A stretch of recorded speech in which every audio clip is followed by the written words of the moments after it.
Hi, this is Mark. I had a question from someone named Gary who's asking how to draw a map in Inkscape from something like a drawing that is being imported into Inkscape as a reference. So I'm going to cover Gary's questions here in this tutorial. And first one is let's import the image. What I've done is I've gone to the File menu and found the Import command. And this is what settings come up.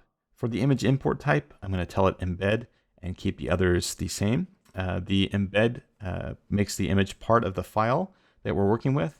Link will leave it wherever it's at on the hard drive and refer to it externally. And I find embed makes it easier to open up these files later on when my hard drive files might have been rearranged or something like that. So I'm going to click OK. And there is my image imported. And I just found this on Google Images. So it's not my image. It's just one I'm using for reference during the tutorial. And I'm going to shrink this down, and as you scale things in Inkscape, remember to hold the Control key down on your keyboard so they're scaled proportionally. I'm going to zoom in on my Mac, that's Command plus. And the Inkscape on the Mac kind of, at this point, still mixes up Command and Control quite a bit, so zoom is Command plus and Command minus. And, to move things around, scale things, instead of holding down Command while you resize them, it's Control. So anyway, just something to be aware of is you might try Command and Control both as you try different commands to see what they do. What I'm going to do right now is talk about how we use references to create a map. I've used a reference to create a map just recently, and this is the most common way to do it. What we do is we open our Layers panel over here by going to the Layer menu in Inkscape and going down to Layers. And that will add this little blank white box. I'm going to click the plus sign and type in reference map and press enter. That makes a new layer here, and what I can do is just make sure that my reference map is moved to that layer. So if I click the eyeball to kind of hide or show the reference map layer, you'll notice that it's not there. So what I can do is just click on the map, and then I can go over to the side where I've got my different buttons. I can click cut, then I can select reference map and click paste. So now this, if I hide and show my reference map, that is where that drawing is. So what I'm going to do next is I'm going to lock this layer. So I'm just going to click the lock icon until it turns into a locked lock. And now I can't move that map. I can't accidentally select it or scale it or do anything like that. So that's very handy for drawing on top of. And later if I want to unlock it, it's just a click away. And if I want to hide it, I just use the little eyeball icon. So another thing I'm going to do is go down here once I've got the layer selected to opacity. And I'm just going to change that to somewhere just below 50%, like 40%. And that way, when I draw on top of this map with my shapes, I don't confuse them with the shapes that I've already drawn on the reference map. So let's go draw a happy little tree here. What I'm going to do first is kind of pick one of these isolated trees out here and look at the style. I can see I have an outline, so I have one outline, and then I have another outline that's drawn kind of with two little gaps here. And what I can do is I can go and draw two lines with the pencil tool around this tree. So what I want to do first, though, is make sure that I have a layer for my drawing.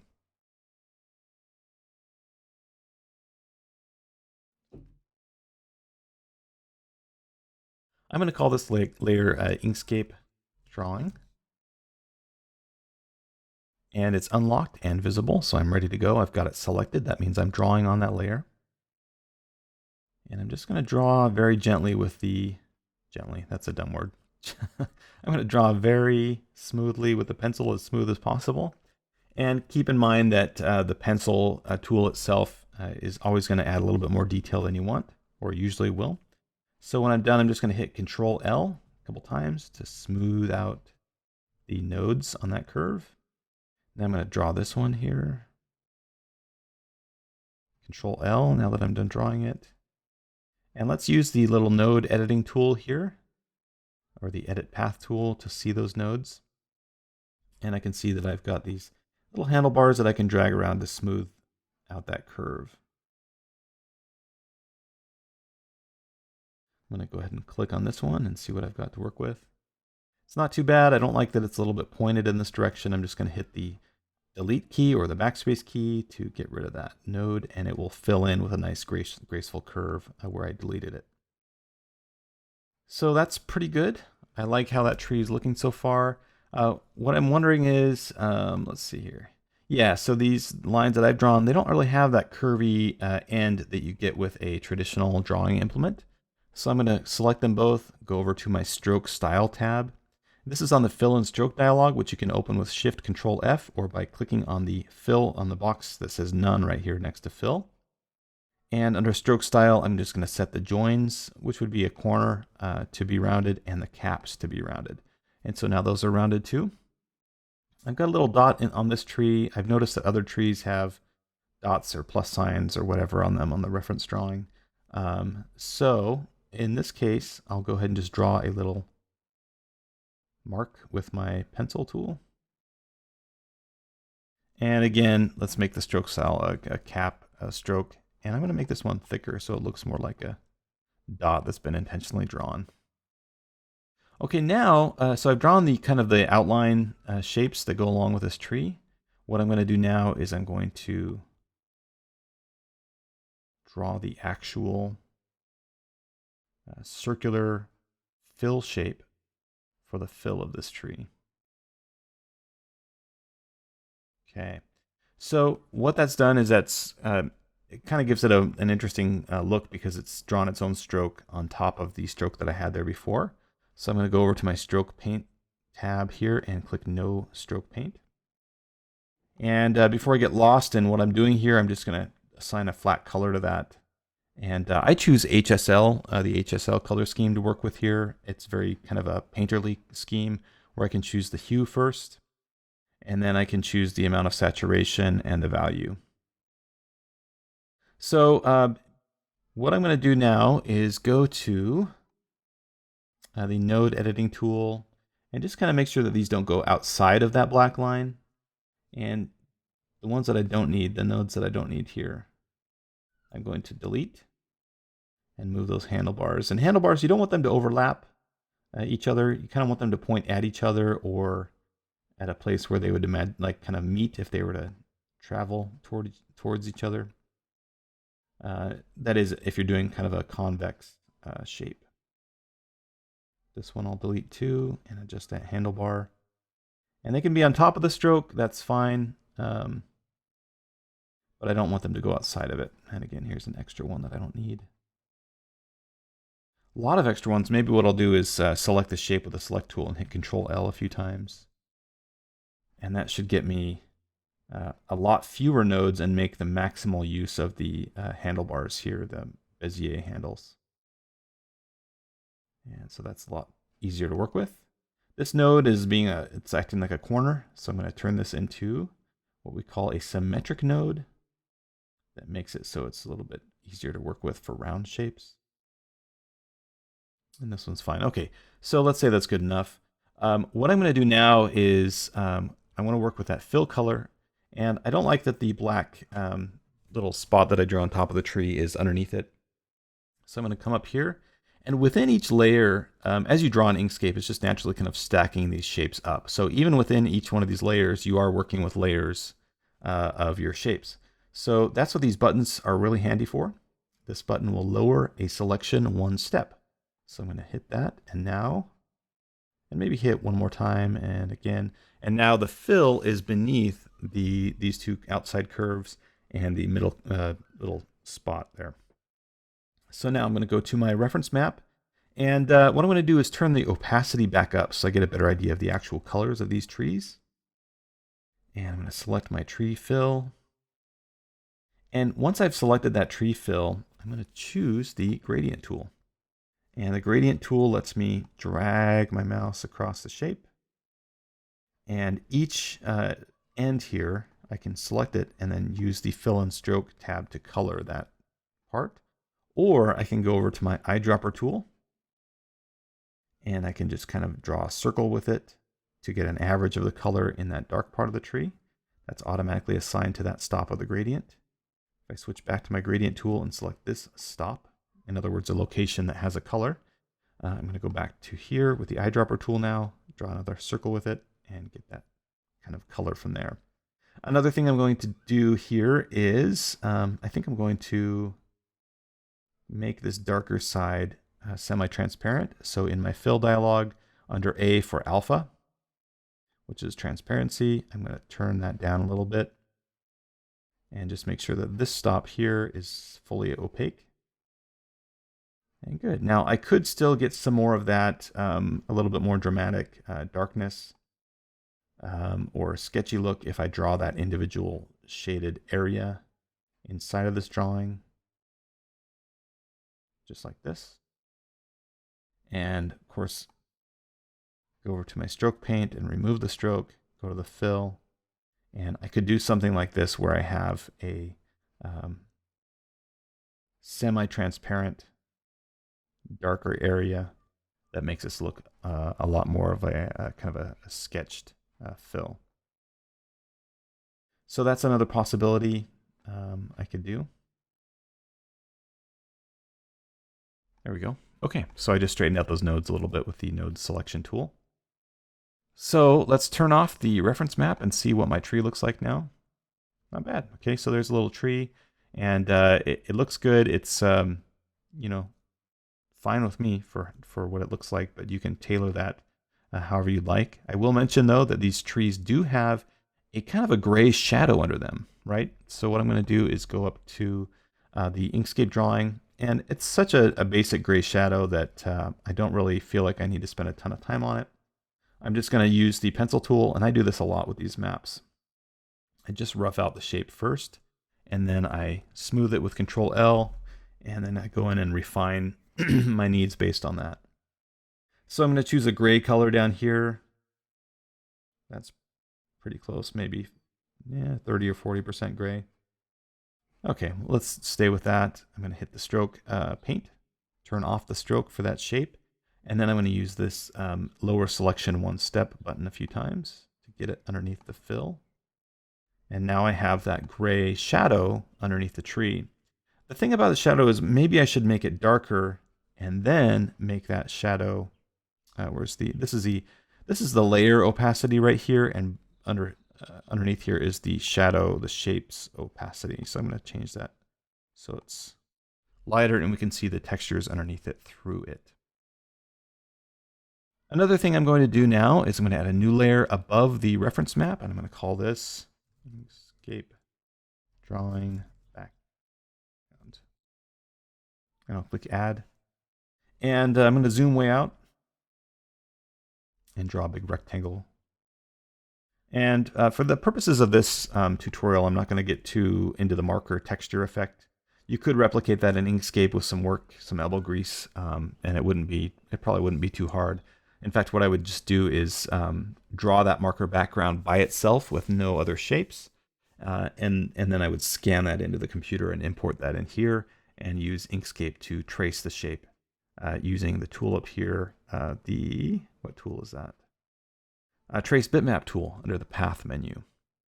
And so I just drew a rectangle for now. I'm going to color that in with some kind of a gray and set the opacity nice and high for that shape. So, so that now you can see we have our reference map here. And actually, why is that? Let's see here.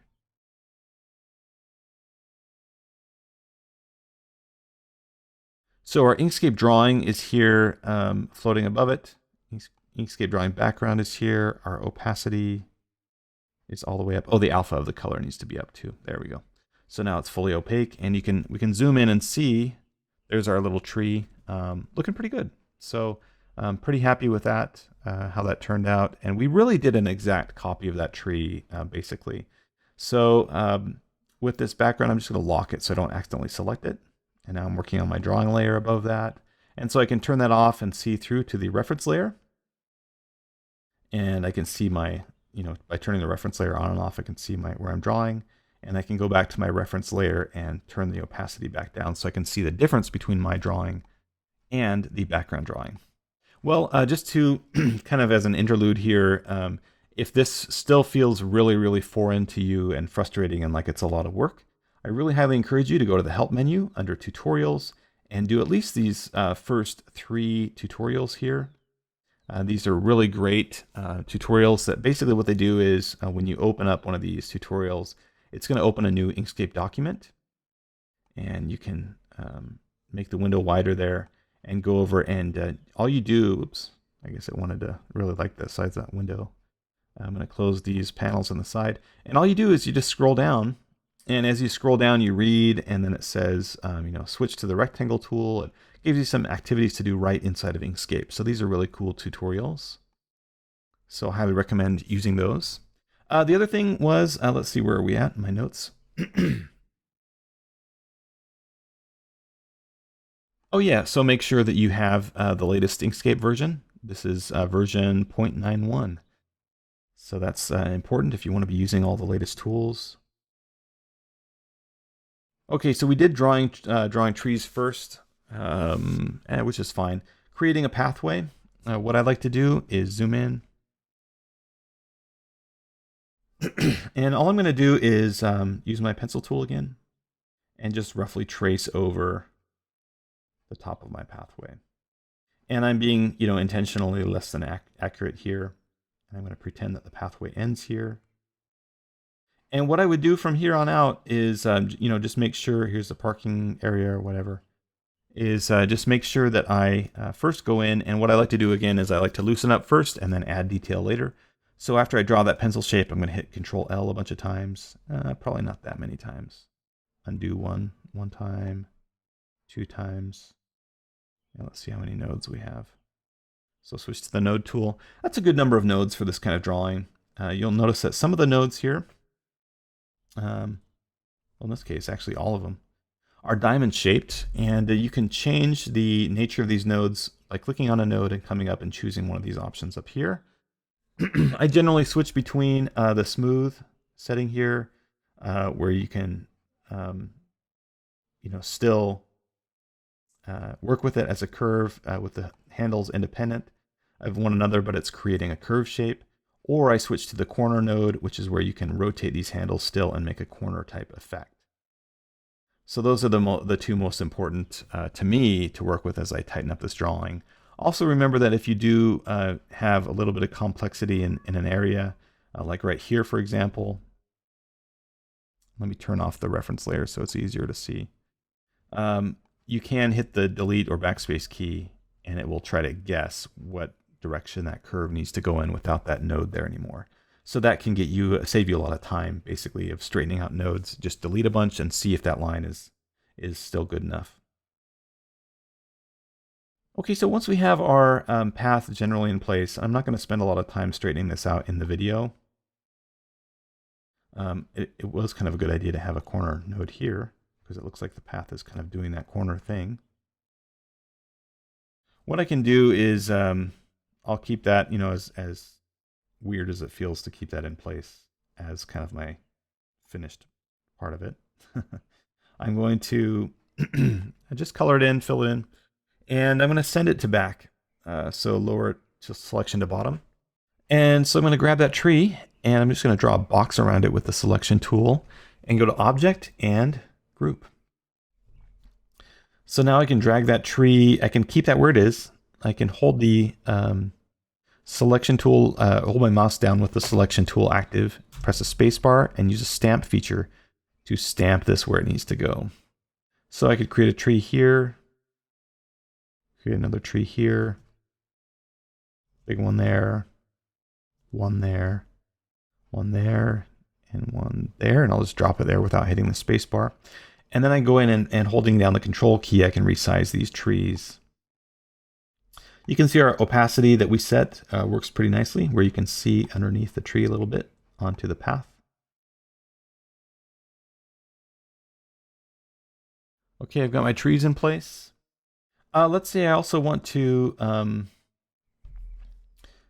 combine paths with these other paths, and I draw a real, this is really rough. So I'm just going to draw, let's say this path needs to intersect with this other one.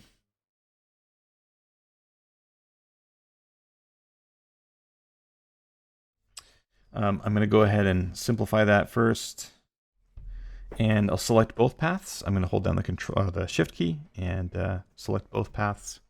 I'll turn off my reference map so this is easier to see. I'll go up to path and then union. And now I've just joined those paths right there. Now they're part of the same shape. So that's another thing that might be commonly used as you draw paths through a park. Again, I can go to the stroke style and make some changes here. The change I'm going to make right now is I can change the outline of that pathway. And I can change the width of the outline and so on and so forth. So that can come in handy. You can change the stroke, the kind of the color of the outline. And I'll choose kind of a dark brown color.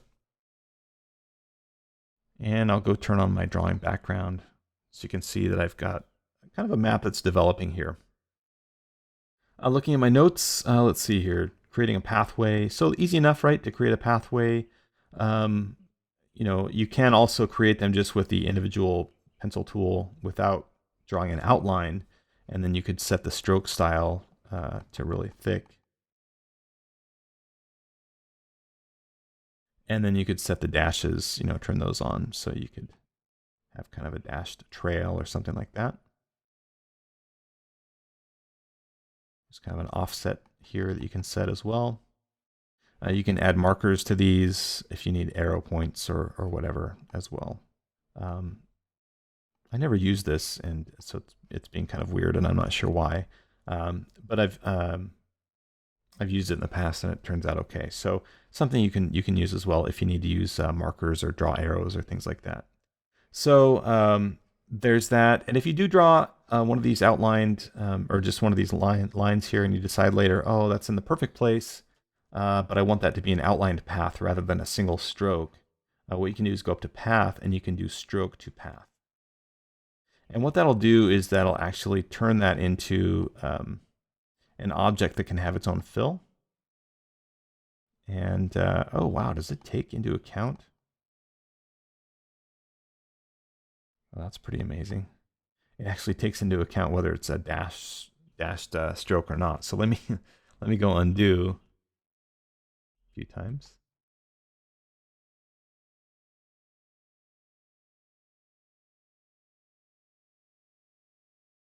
And actually, let me just draw that again. So let's say we draw this and we had that dash on there. Before we convert it to outlines, let's just go and set it to a solid line first. Get the thickness we want. There we go. And then go up to path and stroke to path. And now that should be more like what we were wanting, where I can go to the node editing tool and edit that. Yeah, perfect. And again, I can take that, shift click my path and click union. And now we've got another part of that path there that's joined to the main path. So I hope this is helping. Just to kind of close up, as you create the various shapes and things, you might want to take a look at some of the other resources that are out there. If you do a search for Cartographers Guild Inkscape, there is a forum thread here on Inkscape Mapping Basics, where you can click on this PDF thumbnail icon and it will download a 15-page Inkscape tutorial called Inkscape Mapping Basics. This one also invites you to use the tutorials under the help menu first, but it has some great information, layers, clones, patterns, etc. So that might be really helpful.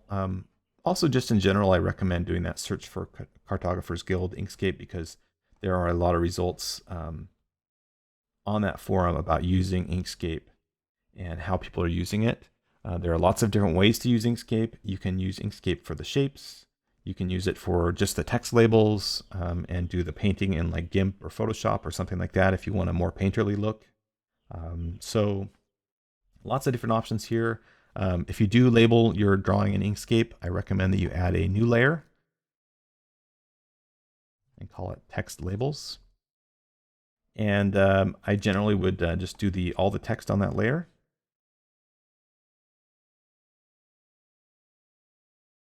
And just type in text with the text tool, and use Control to resize it. put it in place. And then you can hide all your text labels at once really easily, which is easier to see if I have a few. So you can hide all your text labels or show them at once, or you can adjust their opacity all at the same time, and so on. So I hope that helps, with just kind of a general description of how you would draw maps in Inkscape. Really fun. You can use other software for this as well, such as Adobe Illustrator. Affinity Designer is one that I've also used to create a map recently. So I created this map of a park where I imported images from Google Earth and traced parts of those images, and used it much the same way I did Inkscape. And of course I paid for that app, so I felt like I had to use it, but it does have some pretty nice tools as well. Inkscape is a very capable application. I really highly recommend it. I've done professional work in Inkscape for a long time, and really it's just another tool that can be in your toolbox and help you out with a lot of different types of projects. So I hope that helps, and I'll probably do more Inkscape tutorials on this channel in the future.